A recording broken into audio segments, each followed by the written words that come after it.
একদিন এই চেয়ারটা থেকে সাইদি হারাই যাবে। আমি আপনাদের কাছে দোয়া চাই, যতদিন আল্লাহ বাঁচা রাখেন আমি যেন ঈমানের সাথে থাকতে পারি, সুস্থতার সাথে থাকতে পারি। আর একটা দাবি করি আল্লাহকে, আল্লাহর কাছে আপনারা দোয়া করবেন, যখন আপনাদের কানে খবর যাবে সাইদি নাই, একটা দোয়া করবেন, আল্লাহ যেন কিয়ামতে আমারে বলে তোরে আমি মাফ করে দিলাম। এর চাইতে বেশি কিচ্ছু চাই না, শুধু মাফ চাই।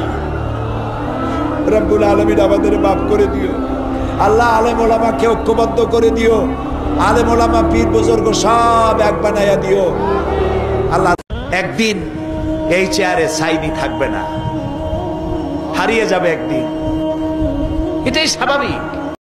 আবার কবে দেখা হবে আমি জানি না, তবে একটা দাবি করে যাব, আমি সাইদি আল্লাহর এক নগণ্য গোলাম। যেদিন আপনাদের কাছে খবর হবে সাইদি পৃথিবী থেকে বিদায় হয়েছে, আমি আপনাদের কাছে শুধু দোয়া চাইব, আপনারা প্রাণ ভরে আমার জন্য দোয়া করবেন।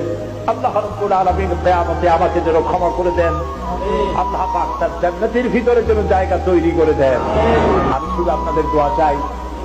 আর কিয়ামতে আমি চাই যারা আমাকে ভালোবাসলেন, যারা আমাকে মহব্বত করেন, তাদের সংখ্যা আমি জানি অনেক অনেক অনেক বেশি। আমি আল্লাহকে বলবো, আল্লাহ আমাকে যারা ভালোবাসে এরা আমার মায়ের পেটের ভাইরা, এক জেলার মানুষ নয়, অথচ আমাকে ভালোবাসে শুধু দিনের জন্য। যেদিন আপনাদের কানে যেদিন খবর আসবে সাইদি নাই, একদিন ইতিহাস থেকে আমিও হারায় যাব।